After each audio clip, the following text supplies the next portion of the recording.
Je voudrais m'adresser en français.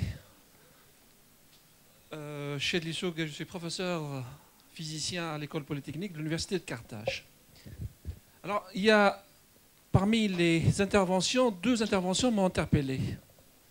J'ai l'impression que les femmes et les jeunes constituent, si vous voulez, deux microcosmes harcelés, maltraités. Je voudrais dire 2 chiffres. Les femmes représentent plus que 50% de la population tunisienne, ou à peu près 50%. Et les jeunes de plus de 35 ans représentent plus que 60 ou 65% de la population tunisienne. Donc c'est un paradoxe. C'est un paradoxe que de dire que les femmes et les jeunes sont un petit peu marginalisés, ou ce sont des minorités qui doivent se battre, s'imposer, se battre pour survivre. J'aimerais bien qu'on m'explique ce paradoxe, parce qu'effectivement, il est réel. Ma deuxième remarque, et c'est une sous forme de question qui est ouverte au débat, pourquoi certaines femmes en Tunisie, et l'exemple ici en est une bonne illustration, pourquoi certaines femmes y arrivent, sont là, se battent, agissent, pourquoi aussi beaucoup de jeunes arrivent, réussissent, se battent, que ce soit dans les associations, que ce soit dans la vie professionnelle, et pas les autres. C'est une question ouverte. Je donnerai ma réponse tout à l'heure. Merci. Un autre Chedly, Lomi. Je suis artiste plasticien et je vis dans la diaspora tunisienne, plus précisément à Grenoble, en France. Donc le thème aujourd'hui, si j'ai bien compris, c'est le genre et la génération. Les deux. On y est en plein. Est-ce un thème tunisien? Non, je ne pense pas. Partout, on a le même problème. Je suis aussi bien militant associatif avec des Tunisiens en France, où on est peu à avoir des jeunes avec nous, que militant associatif avec des associations françaises, parce que j'ai la double nationalité, et on a peu de jeunes avec nous. Mais par contre, les femmes et les seniors, je dis bien surtout les seniors femmes, parce qu'elles sont retraitées, peut-être parce qu'elles ont rempli leur mission de femmes, etc., au foyer, d'épouses, etc. Et là, on voit la force de ces femmes. Quand elles sont libres, indépendantes, les femmes sont extraordinaires. On les a vues, j'étais au sitting du Bardo, donc, pour la démocratie, l'indépendance, la liberté de la Tunisie. On était là, les seniors, les femmes et les jeunes. Les 3 étaient là, au Bardo. C'était historique. Parce que ce ne sont pas les élections. Bien sûr, c'est l'instrument de la démocratie. C'est comme l'argent, c'est un moyen. C'est un moyen, les élections. Mais ça a été les lobbies, Madame Azouz. Ça a été la société civile qui a voulu que le gouvernement s'en aille, l'ancien gouvernement. Parce qu'il y a eu des erreurs historiques terribles. Et on allait vers un mauvais sens. On allait contre le mur, dans une impasse, on allait vers la violence, vers la guerre civile. Et donc, après, il y a le GTT qui a pris le relais, elle est ce qu'elle est, mais c'est quand même un moyen historique aussi, le GTT. C'est clair.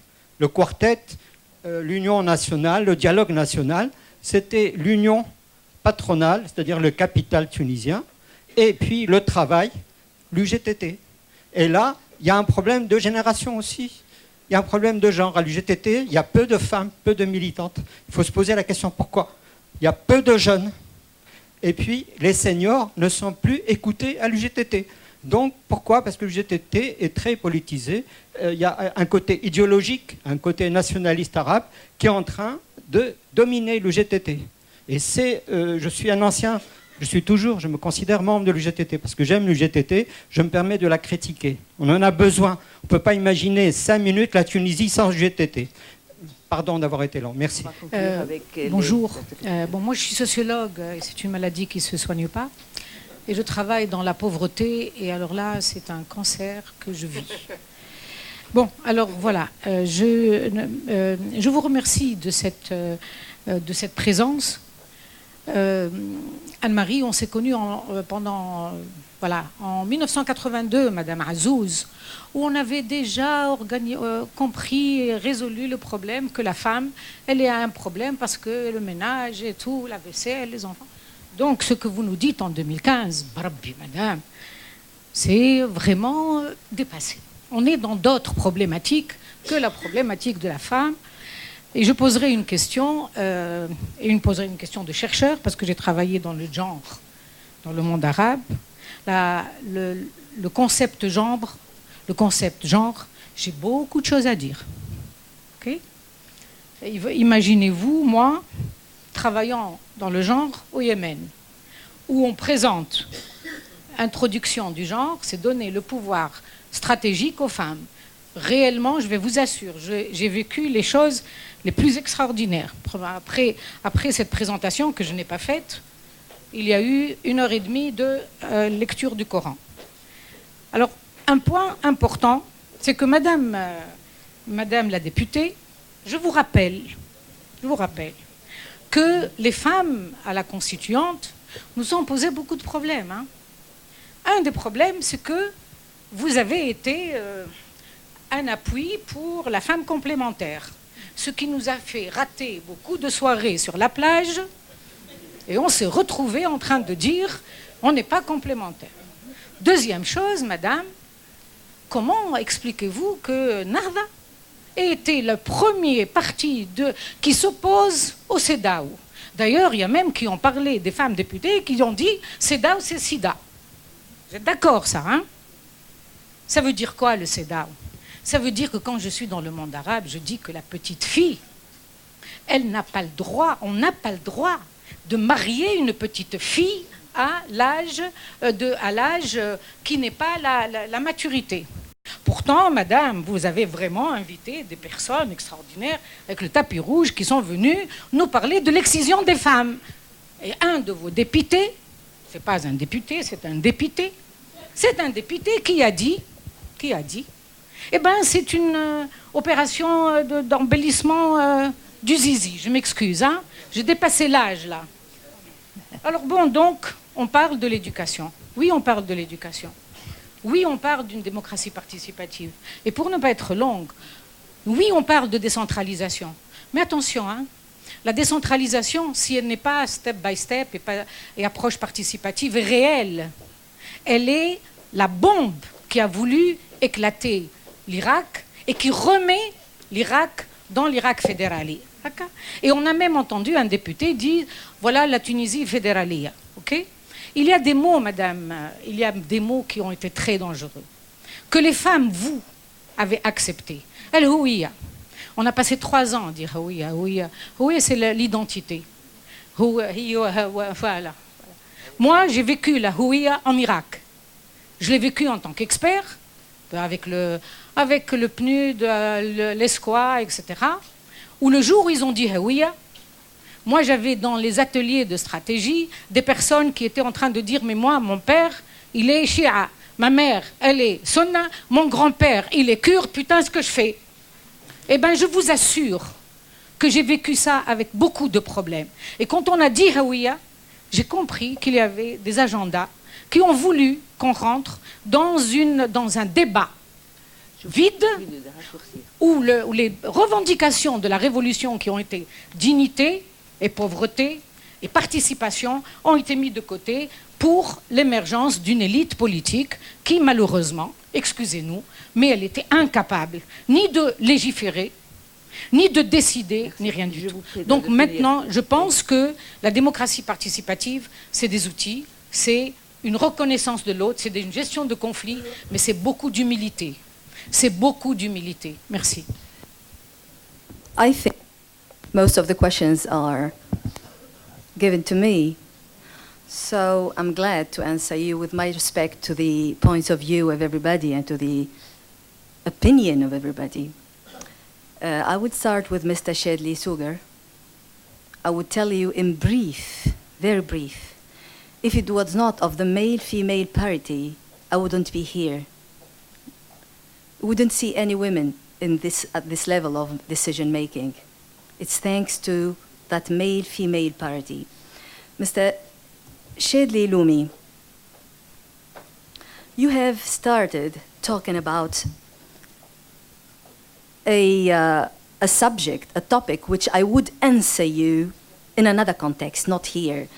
You talked about how civil society overthrew the Troika's government, which is another problem. I am able to answer you back, but not in this context. So it was politics and ideology and not civil society which polarized the Tunisian society. As for Madame, so sorry I do not have your name, housework is not dépassé. We have not. We are still there. Unfortunately, I do say that because I've been there. I'm still living there.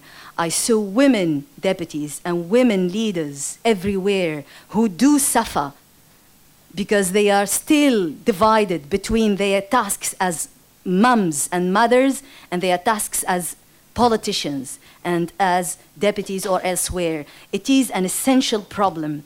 And it is here that my colleagues, it's not me, because I was on another commission when they talked about complémentarité in French, ou bien at-takamul in Arabic, which is totally different. I am not here to go back to that debate, which is now, on a dépassé tout ça.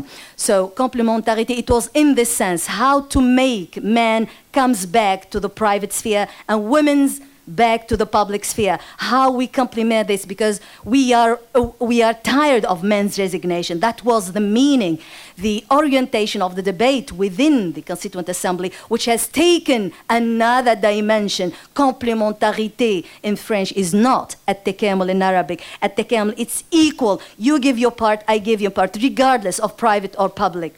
That was complémentarité. Al-Hawiyya, or identity, is another debate which is now resolved, fortunately for Tunisia.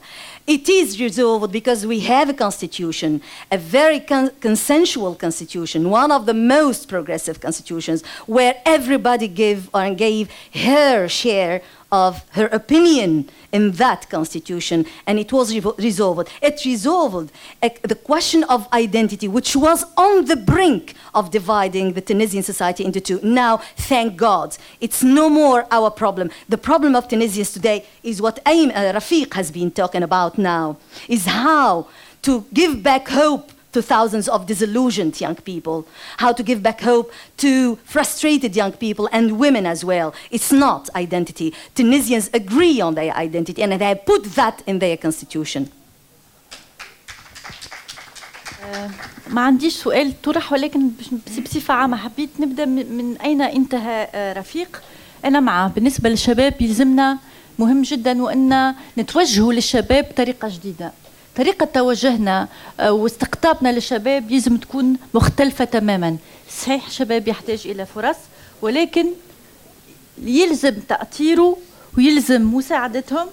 الشباب يلزمنا نخلقوا من الشباب دي موديل، يعني نزرعوا فيه اون فيبر دونتربرونور. هذه ناقصة عندنا في تونس، وهذايا ناتج على إرث عنده سنوات سنوات سنوات سنوات. وهنا دور الإعلام ممكن يكون مهم جدا في يعني التفكير في برامج لزرع هالفيبر هذايا اللي تاخذ لو ريسك وتجيب أفكار جديدة إلى غير ذلك. حاجة أخرى حبيت نركز عليها بالنسبة للمرأة.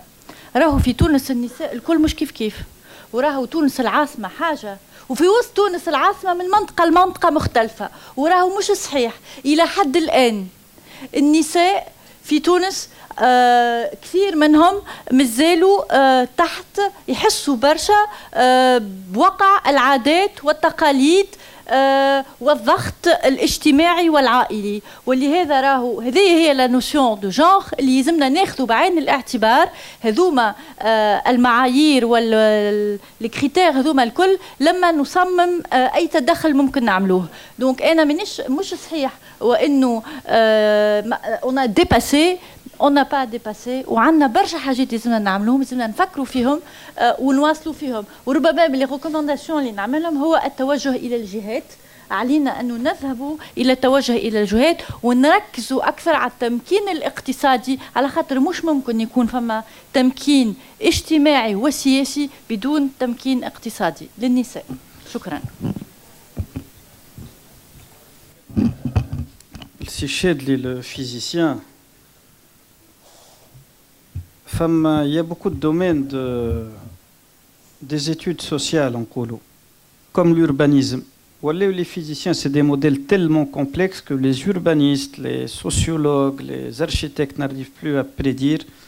Donc, ils ont fait appel aux physiciens, à la modélation mathématique pour les modéliser. يظهر لي حكاية الشباب ما احناش باش نوصلوا للا موديليزاسيون ماتيماتيك وفيزيك ولكن علاش لا مشاكل الشباب ولا كما قلت انت سؤالك على انا بالعكس الجواب نتاعي معناه يا اخي اذا اغلبيه شباب وفما املاز عند الشباب معناه يحب يظهر اللي ما فماش نفس الوزن الديموغرافي ولا الوزن نتاع الفئه هذه والوزن نتاعها في اخذ القرار. احنا اليوم عندنا الدوره الثانيه نتاع انتخابات رئاسيه في 2014 بين زوز مترشحين، المترشح الثاني يلوم على المترشح الاول العمر نتاعو، معناه انسان عمره مترشح عمره 70 سنه يقول للمترشح الاخر شيب. احنا عندنا زوز شياب، فهمت؟ معناه حتى 70 سنه ما هوش صغير. مترشحين اللي اقل اللي عمره 55 سنه مرشح الشباب هكا بوغوس ويظهر 60 سنه عمرك، فهمت؟ معناها ما زلنا اليوم بالنسبه للشباب وللمراه وحاجه عاديه جدا وما تنجمش تتغير بين عشيه وضحاها. الامور هذه تاخذ وقت. اذا فما نوع من مالاز راهو حاجه عاديه، انا نحب نقول وسا ريبريزونت لو ماليز ريبريزونت لو فات اللي الفئات هذه ماهيش واخذه حظها لا في التمثيل لا في القرار، وهذه هي الديمقراطيه التشاركيه ولا التمثيليه ديزون على مستوى محلي تنجم تحلها. وشكرا.